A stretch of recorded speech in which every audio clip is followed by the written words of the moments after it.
युद्ध का प्रश्न आया सामने, मेरे मन में एक विचार है कि जिस तरह से जो पहलगाम में जो गोलियां बरसाई थी, जाति पूछ के गोलियां बरसाई, क्या आप हिंदू हो वो हो। मैं तो कहता हूँ माननीय मोदी जी को, माननीय योगी, तुरंत उड़ाओ सालों को। आपसे नहीं उड़ते तो हम नागवा तैयार बैठे आतंक को फैला। ये आतंक पैदा हम करते हैं। सही बात। सबसे बड़ा आतंक तो हमारे समाजों के अंदर। ये तो चलो बोल के गोली तो मार रहा है, हमारे हिंदुस्तान में ऐसे ऐसे आतंकी बैठे हैं, वो जीबान से गोली मार रहे हैं। चैलेंज किया वर्ल्ड के मुसलमानों को कि तुम्हारे पास 1800 2000 कोई 2200 साल की मजार हो, श्री दिगंबर कुशाल भाटी अपना धर्म छोड़ेगा। बाप को बाप कहना पड़ेगा, माँ को माँ कहना पड़ेगा। जय श्री माता। ये एक परम पिता परमात्मा की इच्छा है। कोई साधु अपनी इच्छा स्वेच्छा साधु नहीं बनता, और त्यागना प्रथम फर्ज है। बिना त्यागे कुछ नहीं मिलता। मनुष्य योनि एक पत्र, और बिना त्यागे तो घर में माँ बाप को त्यागते हैं, सही बात है, और परिवार को त्यागते हैं, तो एक नया समाज का प्राकट्य होता है, और समाज के लिए हमारा जीवन होता है। साधु का अपना स्वयं का जीवन नहीं है। परमार्थ के लिए धयो शरीर, साधु परमार्थ के लिए धरता है, अपने स्वयं के लिए नहीं। जमुना सरस्वती पाप कौन धोता है? इसके पाप ये नागावत होते हैं, ये दिगंबर होते हैं। गंगा जमुना सरस्वती के जब जाके 12 साल के लिए पवित्र होती है। क्या बात है। परमपिता परमात्मा ने पहले से निमित्त दिख दिया। कुंभ मतलब गड़ा, और इसको लोगों ने मेला बना। मेला नहीं, सही बात है, ये उत्सव है।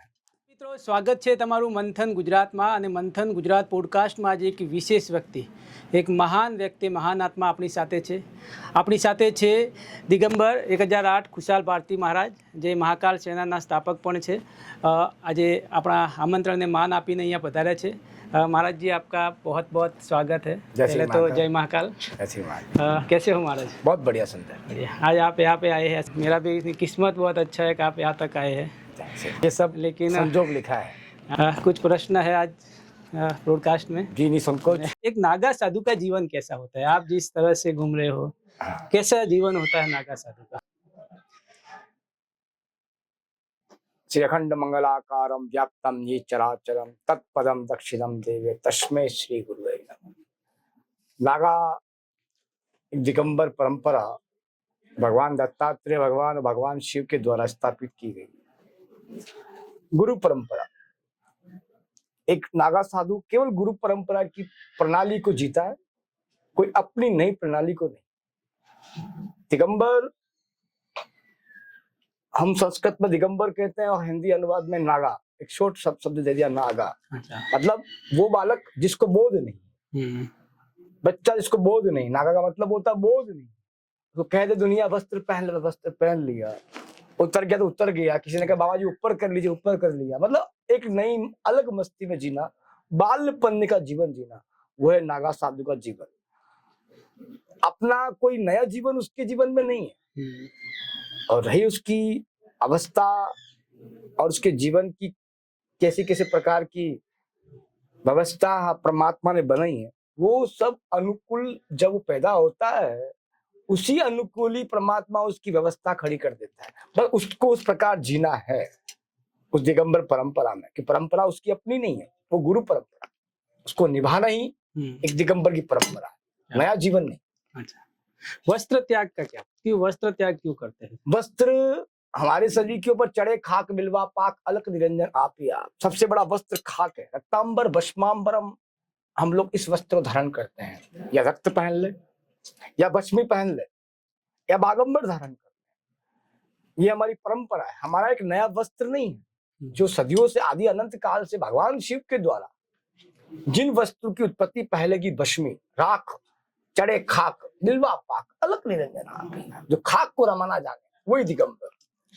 और खाक के बाद वो रक्तंबर को रमा ले, रक्त रूप जो भगवती मां स्वरूपा है उसको रमा ले।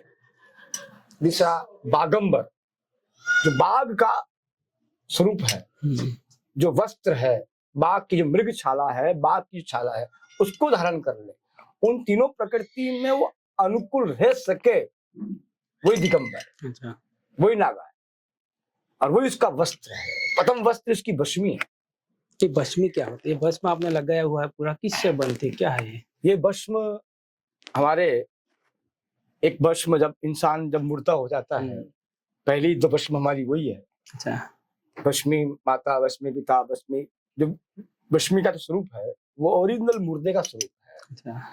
एक वस्त्र जो स्वरूप माना गया वो मनुष्य योनि के एक आवरण की आवृत्ति के प्रकरण को रूप को दिखाने के लिए तन ढकने के लिए वस्त्र बनाया गया। अच्छा। और हमारे लिए वस्त्र केवल तन तो ढकना ही है, मगर ये एक वो ऊर्जा है उन नेगेटिव को खत्म करने का, जिसको दुनिया कहती है मुर्दा हो चुका, इसकी राख हो चुकी है। हाँ। और ये राख कुछ काम की नहीं किसी के लिए, अच्छा। उन दिगंबरों के काम की। हम उस राख को उस मनुष्य योनि के तत्व के जो 5 तत्वों में विलीन हो जाता है अग्नि के अच्छा। अंदर, जो राख बन जाती है वही भस्म है, क्या जिसको हम हमारे शरीर में रमाते हैं, जिसको दुनिया दूर कर देती है। अब इंसान मुर्दा हो चुका है, इसको फेंक दो, वो हमारा लाला हो जाता है। हाँ। हम उसको रमाते हैं कि हमारा प्रथम वस्त्र ही वही है। अच्छा। भस्मी राख मतलब राख में मिलना। राख रमाने का मतलब क्या? राख में मिल जाओ। अच्छा। कुछ नहीं, सब कुछ आपका है। जब राख में मिल सकते हो। अच्छा। राख के मैंने खाक करना पड़ता है, और खाक हर कोई नहीं हो सकता है।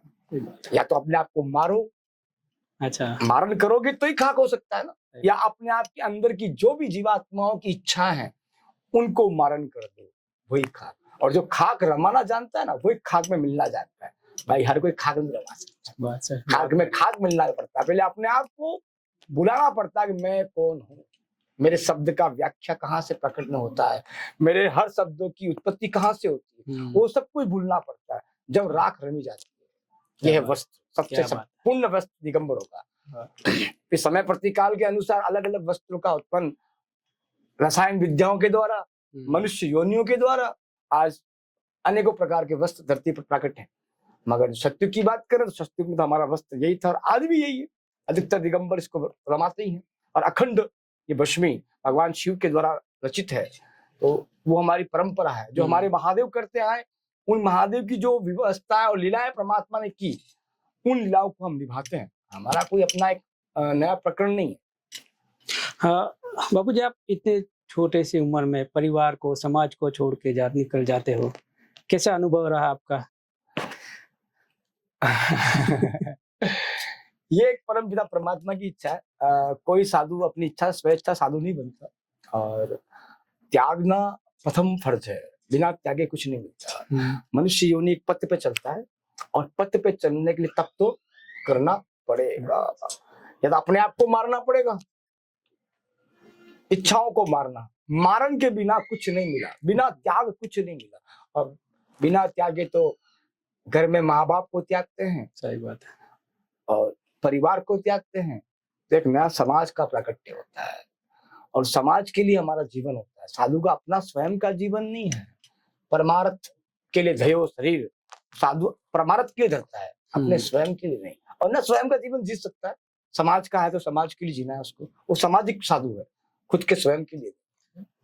इसलिए वो तो मैं नहीं कह सकता मुझे अनुभव तो जीवन का, हम तो धन्य मानते हैं उस ईश्वर को कि अच्छे कुल में जन्म दिया और उसके बाद संन्यास दिया। इससे बड़ा उस महादेव से क्या मांगे। धन्य धन्य, इतना कर्ज भी हम चुका नहीं पाते हैं, और दूसरी बात तो क्या करेंगे। क्या बात है, क्या बात है। आपके भी बहुत सारे शिष्य है, क्या शिक्षा देते हो शिष्य को?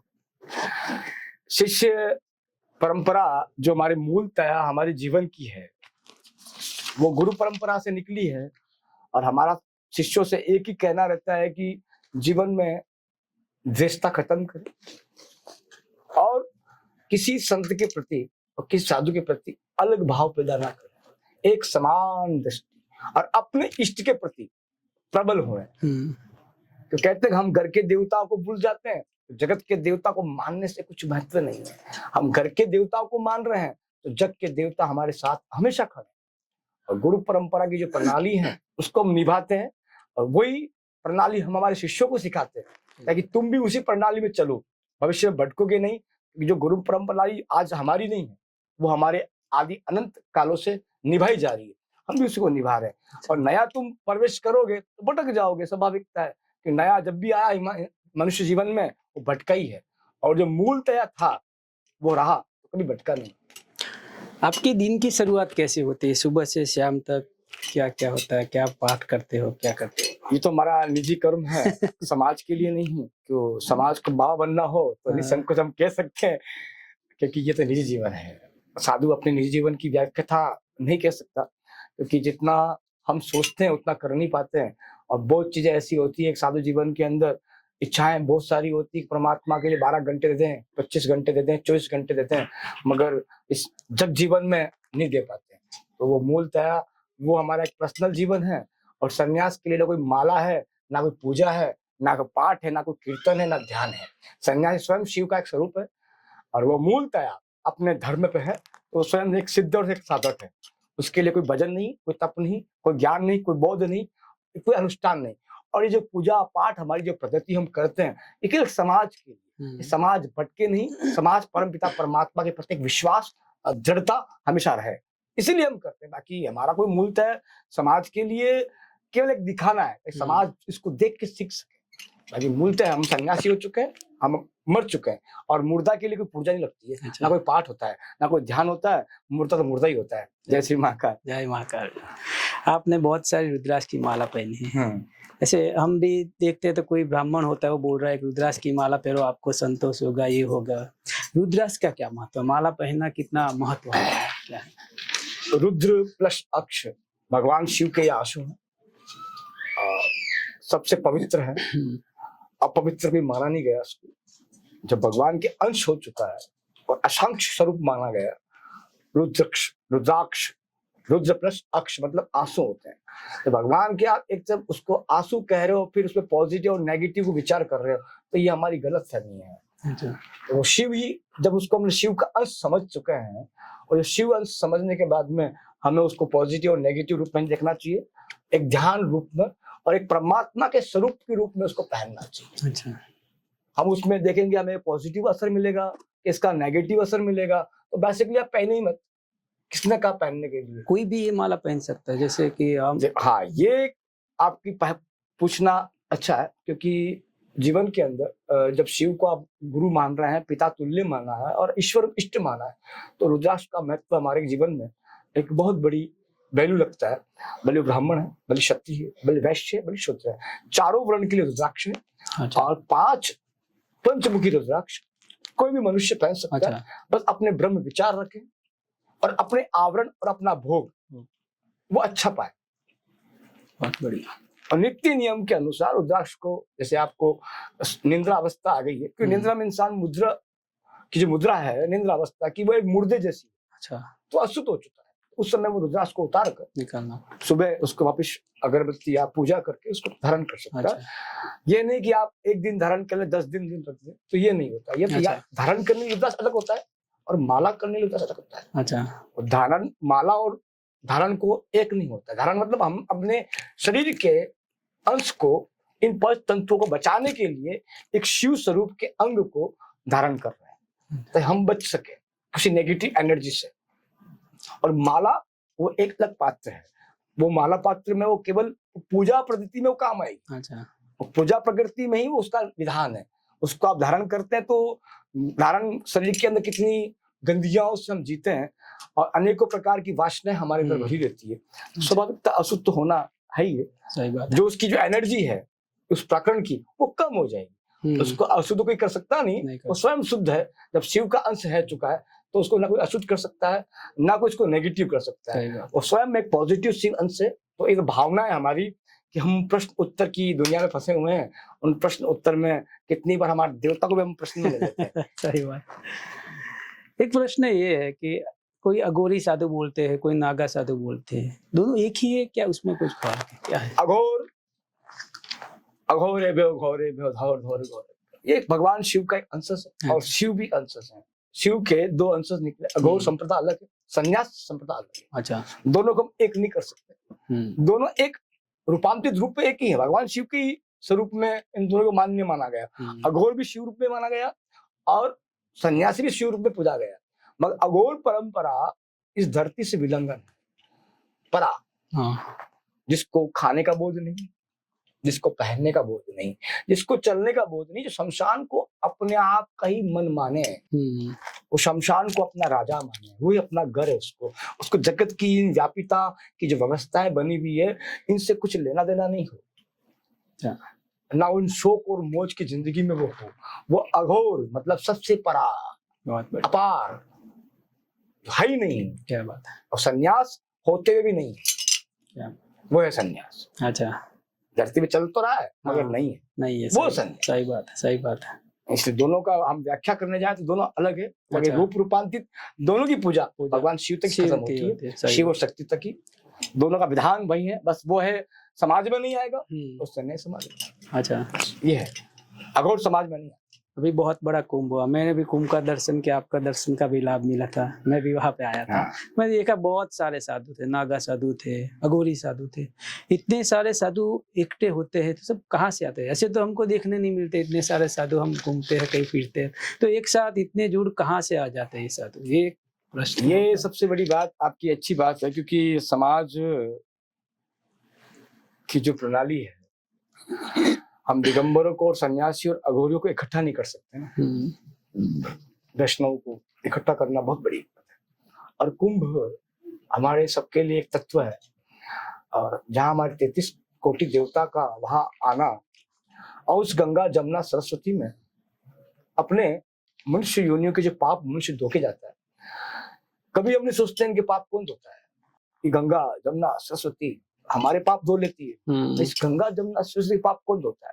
इसके पाप ये नागावत होते हैं, ये दिगंबर होते हैं गंगा जमुना सरस्वती के, जब जाके 12 साल के लिए पवित्र होती है। क्या बात है।